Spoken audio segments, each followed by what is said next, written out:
Hello. Welcome to Market Discussion of the Day. Today, 24th of April 2026. Friday ആണ്, weekend ആണ്. So weekend market ഡിസ്കഷനിലോട്ട് പോകുന്നതിന് മുന്നേയായിട്ട് നമ്മളുടെ പുതിയ batch അടുത്ത ആഴ്ച വീണ്ടും സ്റ്റാർട്ട് ചെയ്യുന്നതായിരിക്കും. ഫ്രീ ആയിട്ട് ഫോറക്സ് ട്രേഡിംഗ് പഠിപ്പിക്കുന്ന 7 ദിവസത്തെ ക്ലാസ് ആണ്. സോ ഫ്രീ ആയിട്ട് ഫോറക്സ് ട്രേഡിംഗ് പഠിക്കണം എന്നുള്ള എല്ലാ ആൾക്കാർക്കും എൻ്റെ ഡിസ്ക്രിപ്ഷൻ ബോക്സിൽ നമ്പർ ഉണ്ടാവും. എനിക്ക് മെസ്സേജ് അയച്ചു കഴിഞ്ഞാൽ ബാക്കി കാര്യങ്ങൾ ഞാൻ കോർഡിനേറ്റ് ചെയ്യുന്നതായിരിക്കും, എടുത്ത് ഓർമ്മിപ്പിച്ച് പോവുകയാണ്. സോ എനിക്ക് റിക്വസ്റ്റ് എന്താ വെച്ചാൽ, നമുക്ക് 7 ദിവസത്തെ ക്ലാസ് ആയിരിക്കും. രാത്രി ഇന്ത്യൻ ടൈമിംഗ് 8:30 മണിക്കാണ് ക്ലാസ് നടക്കുന്നത്.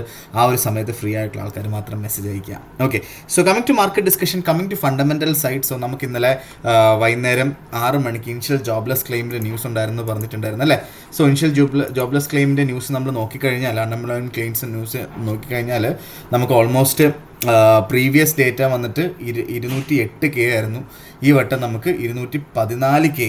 ഓക്കെ, അതിൻ്റെ മീനിങ് എന്താ വെച്ചാൽ, ഇനിഷ്യൽ ജോബ്ലെസ് ക്ലെയിം എന്ന് വെച്ച് കഴിഞ്ഞാൽ number of people in the US, എത്ര പേരാണ് അവിടെ ജോബ് നഷ്ടപ്പെട്ടിട്ട് ഗവൺമെൻറ്റിൻ്റെ അടുത്ത് ക്ലെയിമിന് പോയി എന്നുള്ളതിൻ്റെ ഡേറ്റയാണ്. ഓക്കെ, സോ അത് കഴിഞ്ഞ മാസത്തേനെക്കാട്ടിലും കൂടുതലാണ് ഈ മാസം വന്നത് എന്നുള്ളൊരു കാര്യം മനസ്സിലാക്കുക. അത് ആക്ച്വലി US ഡോളറിന് നെഗറ്റീവായിട്ടാണ് ഇന്നലത്തെ ന്യൂസ് മാത്രം കേട്ടോ. ബാക്കി ഈ ആഴ്ച വന്നിട്ടുള്ള എല്ലാ ന്യൂസും US ഡോളറിന് പോസിറ്റീവായിട്ടാണ് വന്നത്. US ഡോളർ കഴിഞ്ഞ ഓൾമോസ്റ്റ് എന്താ പറയുക 10 ദിവസത്തെ ഹൈയിൽ നിൽക്കുകയാണ് US ഡോളർ ഇപ്പോൾ. ഓക്കെ, സോ നല്ല രീതിയിൽ ഡോളർ ഇൻഡെക്സിൻ്റെ റേറ്റും കൂടി നിൽക്കുകയാണ്. ഓക്കെ, സോ ഇന്നലത്തെ ന്യൂസ് മാത്രം US ഡോളറിന് നെഗറ്റീവായിട്ട് ബാധിച്ചു. ഓക്കെ, പക്ഷേ അത് വെച്ചിട്ട് എക്കണോമിക്സ് പ്രകാരം ആക്ച്വലി ഗോൾഡ് മുകളിലോട്ടാണ് പോകേണ്ടത്. പക്ഷേ ഗോൾഡിൻ്റെ പ്രൈസ് നമ്മൾ നോക്കിക്കഴിഞ്ഞാൽ മുകളിലോട്ട് പോയിട്ടുമില്ല.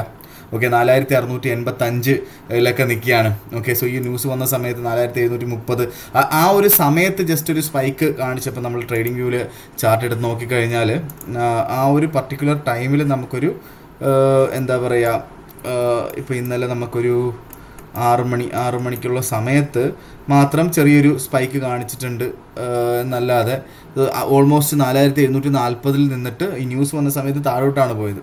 ഓക്കെ, സോ എപ്പോഴും അങ്ങനെ എന്താ പറയുക, US ഡോളർ നെഗറ്റീവ് ആകുമ്പോൾ ഗോൾഡ് മുകളിലോട്ട് പോകും എന്നൊരിക്കലും അനുമാനിക്കാൻ പാടില്ല. ഓക്കെ, സോ അതിനുശേഷം ഗ്രാജുവലി മാർക്കറ്റ് താഴോട്ട് പോയി 4674 വരെയൊക്കെ, 4665 വരെയൊക്കെ ഗോൾഡ് പോയിട്ടുണ്ടായിരുന്നു. ഓക്കെ, സോ അതുകൊണ്ട് ഒരിക്കലും നമുക്ക് കണ്ണും പൂട്ടി അങ്ങനെ ഒരു ന്യൂസ് അനുബന്ധമായിട്ട് നമ്മൾ ട്രേഡ് എടുക്കാൻ പാടില്ല. ട്രേഡിൽ നിന്ന് മാറി നിൽക്കണം എന്നുള്ളൊരു കാര്യമാണ് ഞാൻ പിന്നെയും പറയുന്നത്. കാരണം ഇത് പറയാനായിട്ടുള്ള റീസൺ, എൻ്റെ അടുത്ത് 2-3 പേര് ഡൗട്ട് ചോദിച്ചു, അങ്ങനെയാണെങ്കിൽ ന്യൂസ് വരുമ്പോൾ നമുക്ക് ഇങ്ങനെ എക്കണോമിക്സ് വർക്കാവും എന്ന് വിചാരിച്ച് നമുക്ക് ഗോൾഡിൽ ട്രേഡ് ചെയ്തുകൂടെ എന്ന് ചോദിച്ചത് കൊണ്ടിട്ടാണ് ഞാൻ ഇതെടുത്ത് പറഞ്ഞത്. ഓക്കെ, സോ നമുക്ക് പൊളിറ്റിക്കൽ സൈഡിലോട്ട് പോകാം. പൊളിറ്റിക്കൽ സൈഡിൽ നമ്മൾ നോക്കിക്കഴിഞ്ഞാൽ നമ്മളുടെ ഫെഡ് ചെയർ പവൽ ൻ്റെ സമയം കഴിയുന്നത്, അല്ലെങ്കിൽ പുള്ളിക്കാരൻ അധികാരത്തിൽ ഫെഡറൽ ചെയർമാൻ സ്ഥാനത്ത് നിന്ന് മെയിലാണ് മാറേണ്ടത്. ഓക്കെ, സോ ഡൊണാൾഡ് ട്രംപ് പുതിയ ചെയർമാനെ നോമിനേറ്റ് ചെയ്ത്, കെവിൻ വാഷ് എന്ന് പറയുന്ന പുതിയ ചെയർമാനെ നോമിനേറ്റ് ചെയ്തു. അവിടെ ആക്ച്വലി ഒരു പ്രോബ്ലം നടന്നുകൊണ്ടിരിക്കുകയാണ്. ഒരു എന്താ പറയുക, ഒരു പൊളിറ്റിക്കൽ ലിംബോ നടന്നുകൊണ്ടിരിക്കുകയാണെന്ന് നമുക്ക് വേണമെങ്കിൽ പറയാം. കാരണം ലിംബോ എന്ന് പറഞ്ഞു കഴിഞ്ഞാൽ എന്താണ്, ഒരു അൺസർട്ടൺ സിറ്റുവേഷനാണ്. കാരണം എന്താ വെച്ചാൽ,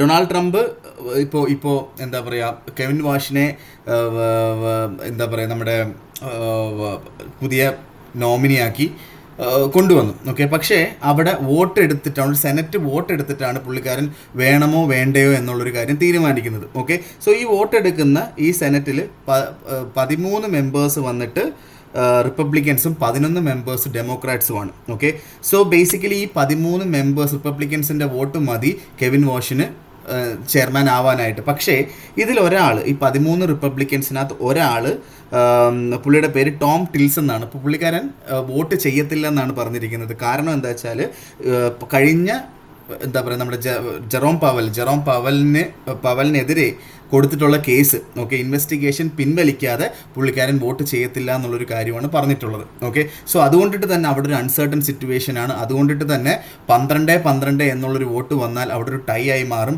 അവിടെ ഒരു ടൈ ആയി മാറിക്കഴിഞ്ഞാൽ ഒരിക്കലും കെവിൻ വാഷിന് നമ്മുടെ എന്താ പറയുക ഫെഡറൽ ചെയർമാൻ ആവാൻ പറ്റില്ല എന്നുള്ളൊരു കാര്യം മനസ്സിലാക്കുക. സോ അവിടെ ഒരു അൺസർട്ടൺ സിറ്റുവേഷനാണ്. ഓക്കെ, സോ അത് പിൻവലിക്കണം എന്നുള്ളതാണ് ടോം ടിൽസിൻ്റെ ഒരു പുള്ളിക്കാരൻ പറയുന്നത്. എന്നാൽ മാത്രമേ പുള്ളിക്കാരൻ വോട്ട് ചെയ്യുള്ളൂ എന്നുള്ളൊരു കാര്യമാണ് പറഞ്ഞു പോകുന്നത്. ഓക്കെ, സോ അവിടെ ഒരു ലിംബോ ആണ് നിൽക്കുന്നത്. സോ അതുകൊണ്ടിട്ട് തന്നെ എന്താ പറയുക, മാർക്കറ്റ് അതിനുവേണ്ടി വെയിറ്റിംഗ് ആണ്. സോ നേരത്തെ ആൾക്കാർ ഗോൾഡിൽ ഉള്ള ഇൻവെസ്റ്റ്മെൻറ്റ് അല്ലെങ്കിൽ ഗോൾഡിൽ ഇൻവെസ്റ്റ് ചെയ്യാതെ മാറി നിൽക്കുകയാണ്, എന്നിട്ട് US ഡോളറിലും അതേപോലെ ഈൽഡുകളിലും ഇൻവെസ്റ്റ് ചെയ്യാണ്. സോ അതിലൂടെ എന്ത് സംഭവിക്കുന്നു, കൂടുതൽ ഈൽഡ് കിട്ടുന്നു, കൂടുതൽ ഇൻട്രസ്റ്റ് കിട്ടുന്നു എന്നുള്ളൊരു കാര്യം മനസ്സിലാക്കുക. സോ അതുകൊണ്ടിട്ട് ഗോൾഡിൻ്റെ പ്രൈസ് എന്താ പറയുക ഹോൾഡ് ചെയ്യാത്തതിൻ്റെയും വൺ ഓഫ് ദ റീസൺ അതാണ് എന്നുള്ളൊരു കാര്യം മനസ്സിലാക്കുക. സോ അതിൻ്റെ കൂടെ തന്നെ നമ്മളുടെ ഇറാൻ US വാർ സംബന്ധിച്ച് നോക്കുകയാണെങ്കിൽ നമുക്കറിയാം ഇറാനും US തമ്മിലുള്ള ആ ഒരു സീസ് ഫയർ എക്സ്റ്റെൻഡ് ചെയ്തു. പക്ഷേ ഈ സീസ് ഫയറിനെ ഇറാൻ വിളിക്കുന്ന ഒരു മീനിങ്ലെസ് ആയിട്ടുള്ള ഒരു കാര്യമായിട്ടാണ്. കാരണം എന്താ വെച്ചാൽ ഈ സീസ് ഫയർ എക്സ്റ്റെൻഡ് ചെയ്തെന്ന് പറഞ്ഞിട്ട് സ്റ്റിൽ ഇറാൻ്റെ ഷിപ്പുകൾ US ബ്ലോക്ക് ചെയ്യുന്നുണ്ട് എന്നുള്ളൊരു കാര്യമാണ് നമ്മൾ മനസ്സിലാക്കേണ്ടത്. ഓക്കെ, സോ ഇവിടെ ഒരു നോ പീസ് നോ വാർ എന്ന് പറയുന്നൊരു സിറ്റുവേഷനാണ് ഉണ്ടാവുന്നത്. സോ ബേസിക്കലി അതും എന്താ പറയുക ഒരു അൺസർട്ടൺ സിറ്റുവേഷനാണ് മാർക്കറ്റിൽ ടോട്ടലി ഉണ്ടാക്കുന്നത് എന്നുള്ളൊരു കാര്യം മനസ്സിലാക്കുക. ഓക്കെ, സോ ഇതൊക്കെയാണ് നമ്മൾ പൊളിറ്റിക്കൽ സൈഡിൽ നിന്ന് നമ്മൾ മനസ്സിലാക്കേണ്ട, അല്ലെങ്കിൽ നടന്നിട്ടുള്ള കഴിഞ്ഞ 24 അവേഴ്സായിട്ട് നടന്നിട്ടുള്ള കാര്യങ്ങൾ നമ്മൾ മനസ്സിലാക്കേണ്ട കാര്യങ്ങൾ. ഓക്കെ, സോ നമ്മൾ നേരെ ടെക്നിക്കൽ സൈഡിലോട്ട് പോകാം. ടെക്നിക്കൽ സൈഡിലോട്ട് പോകുമ്പോൾ നമുക്ക് ഫസ്റ്റ് ഓഫ് ഓൾ നമുക്ക് ഗോൾഡിലോട്ട് പോവാം. ഗോൾഡ് ഇന്നത്തെ റേഞ്ച് ഇപ്പോൾ കറൻ്റ്ലി 4683 നിൽക്കുന്നു. സോ ഇന്നത്തെ റേഞ്ച് നമ്മൾ നോക്കുകയാണെങ്കിൽ 4640 to 4720 വരെയാണ് ഇന്നത്തെ റേഞ്ച് നമുക്ക് കണ്ടുപിടിക്കാനായിട്ട് പറ്റിയിട്ടുള്ളത്. ഷോർട്ട് ടേം ബെയറിഷ് ആണ് മാർക്കറ്റ്. ഓക്കെ, സോ നമുക്കൊരു ബൈ ഓപ്പർച്യൂണിറ്റി ഉള്ളത് 4670 അടുത്ത് നമുക്ക് ബൈ ചെയ്ത് മുന്നോട്ട് പോകാം. ഓക്കെ, സോ 4670 അവിടെ ബൈ ചെയ്യുന്ന ആൾക്കാർ 4655 താഴെയായിട്ട് സ്റ്റോപ്പ് ലോസ് വെച്ചുകൊണ്ട് 4710 ടേക്ക് പ്രോഫിറ്റ് വെച്ച് പോകാം. അല്ലെങ്കിൽ നിങ്ങളുടെ ഔചിത്യം പോലെ നിങ്ങൾ എന്ത് ചെയ്യണം, നിങ്ങൾ ടേക്ക് പ്രോഫിറ്റ് വെച്ച് പോവുകയും ചെയ്യാം. ഓക്കെ, സെൽ ഓപ്പർച്യൂണിറ്റി നമ്മൾ നോക്കുകയാണെന്നുണ്ടെങ്കിൽ നമുക്ക് ഒരു 1 hour ക്യാൻഡിൽ അല്ലെങ്കിൽ 4 hour ക്യാൻഡിൽ 4668 താഴെയായിട്ട് സ്റ്റാർട്ട് ചെയ്യുകയും അവിടെ സസ്റ്റെയിൻ ചെയ്യുന്നത് കണ്ടു കഴിഞ്ഞാൽ നമുക്കൊരു ബ്രേക്ക് ഔട്ട് സെൽ ഓപ്പർച്യൂണിറ്റി എടുത്ത് മുന്നോട്ട് പോവുകയും ചെയ്യാം. ഓക്കെ, സോ അങ്ങനെ സെല്ലെടുക്കുന്ന ആൾക്കാർ 4685 മുകളിലായിട്ട് സ്റ്റോപ്പ് ലോസ് വെക്കണം.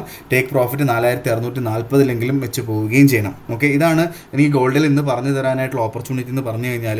ഓക്കെ, സോ നേരെ നമ്മൾ GBPയിലോട്ട് വരാം.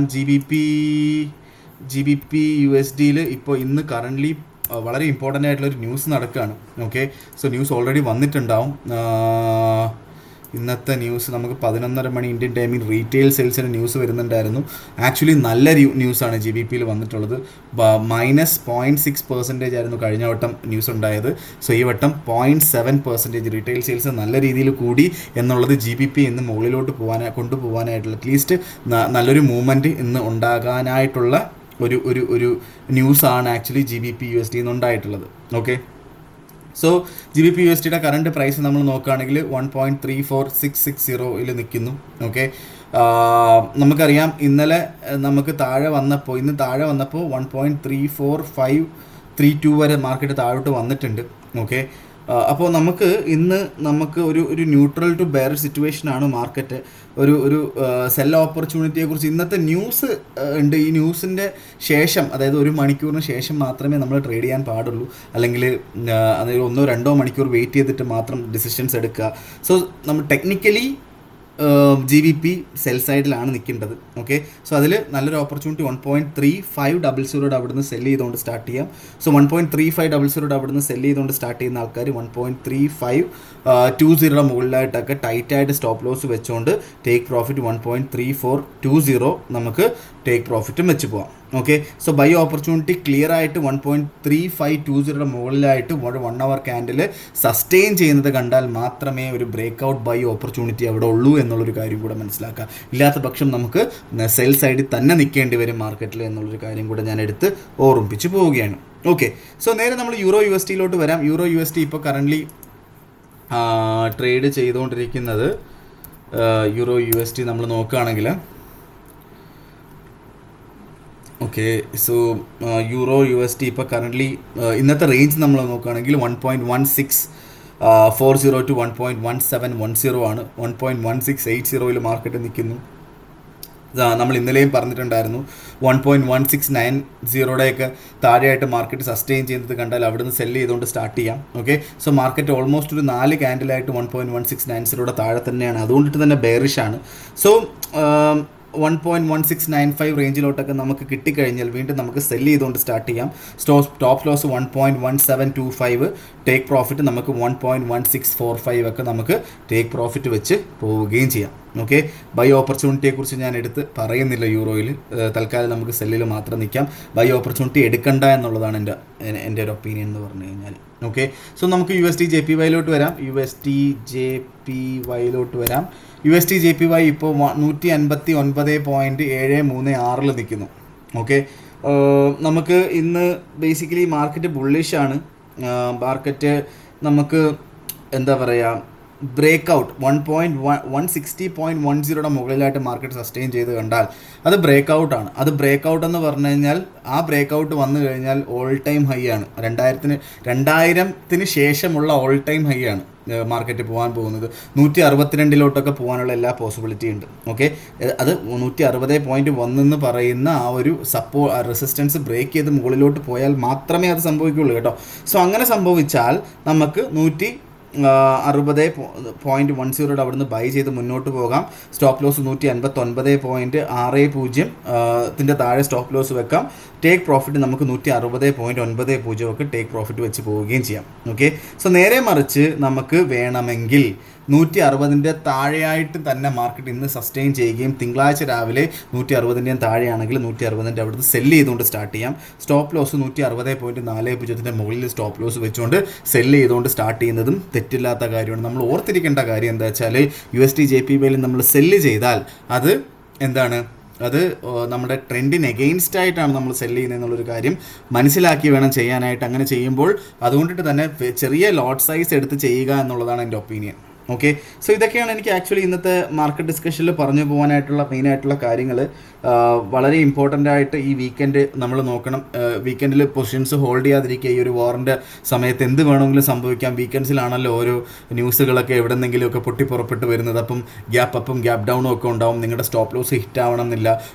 ഒരുപാട് ആൾക്കാർക്ക് കഴിഞ്ഞ 2 ആഴ്ച ഒരുപാട് പൈസ ലോസ് ആയി പോയിട്ടുണ്ട്. അവരൊക്കെ സ്റ്റോപ്പ് ലോസ് ഹിറ്റാണ് ചെയ്തത്, പക്ഷേ സ്റ്റോപ്പ് ലോസ് ഹിറ്റായില്ല. കാരണം ഗ്യാപ്പിൽ വന്നു കഴിഞ്ഞാൽ എങ്ങനെ സ്റ്റോപ്പ് ലോസ് ഹിറ്റ് ആവും അല്ലേ? സോ അതുകൊണ്ടിട്ട് തന്നെ മാർക്കറ്റിൽ നിന്ന് മാറി നിൽക്കുക. പ്രത്യേകിച്ച് ഈ വെള്ളിയാഴ്ചകളിൽ മാറി നിൽക്കുക. അതേപോലെ നിങ്ങൾ ബ്രോക്കർ നോക്കുന്നുണ്ടെങ്കിൽ ഞാൻ പേഴ്സണലി യൂസ് ചെയ്യുന്ന ബ്രോക്കർ സ്റ്റാർ ട്രേഡർ എന്ന് പറഞ്ഞ ബ്രോക്കറാണ്. സോ സ്റ്റാർ ട്രേഡറിനെ കുറിച്ച് നിങ്ങൾ നോക്കിക്കഴിഞ്ഞാൽ എല്ലാ റെഗുലേഷൻസും നിങ്ങൾ സ്റ്റാർട്ടിൻ്റെ വെബ്സൈറ്റിൽ പോയി നോക്കിയാൽ മതി. എല്ലാ റെഗുലേഷൻസും ഉണ്ട്. നമ്മുടെ $100,000 വരെ നമുക്ക് ഇൻഷുറൻസ് ഉണ്ട്. സ്പോൺസർഷിപ്പ് ചെയ്യുന്നുണ്ട്. NBA സ്പോൺസേഴ്സാണ്. കഴിഞ്ഞ ക്രിക്കറ്റ് വേൾഡ് കപ്പിൽ UAE ടീമിൻ്റെ സ്പോൺസേഴ്സാണ്. അതിൻ്റെ കൂടെ തന്നെ $1,500 50% ബോണസും എപ്പോൾ ഡെപ്പോസിറ്റ് ചെയ്താലും 20% ബോണസും കമ്പനി തരുന്നുണ്ട്. സോ സ്റ്റാർ ട്രേഡിൽ നിങ്ങൾ അക്കൗണ്ട് സ്റ്റാർട്ട് ചെയ്യണമെന്നുണ്ടെങ്കിൽ താഴെ കൊടുത്ത് എൻ്റെ ഡിസ്ക്രിപ്ഷൻ ബോക്സിൽ ഞാൻ ലിങ്ക് കൊടുത്തിട്ടുണ്ട്. UAE കസ്റ്റമേഴ്സിന് പ്രത്യേകം ലിങ്കാണ്. UAE കസ്റ്റമേഴ്സിന് മാത്രമാണ് പ്രത്യേകം ലിങ്ക്. അത് നോക്കി തന്നെ എടുത്ത് ആപ്പ് ത്രൂ അല്ലാതെ നിങ്ങൾ ലിങ്ക് ത്രൂ തന്നെ രജിസ്റ്റർ ചെയ്തതിന് ശേഷം എന്നെ ഡയറക്റ്റ്ലി കോൺടാക്ട് ചെയ്താൽ ഞാൻ നിങ്ങളുടെ ഒരു ബിസിനസ് ഡെവലപ്മെൻറ്റ് മാനേജറായിട്ട് ആക്ട് ചെയ്യുകയും ചെയ്യും എന്ന് പറഞ്ഞുകൊണ്ട് ഇന്നത്തെ ദിവസത്തെ മാർക്കറ്റ് ഡിസ്കഷൻ ഞാൻ കൺക്ലൂഡ് ചെയ്യാണ്. നമ്മളുടെ എയിം എന്ന് പറഞ്ഞു കഴിഞ്ഞാൽ to protect our capital and build our wealth. Thank you so much.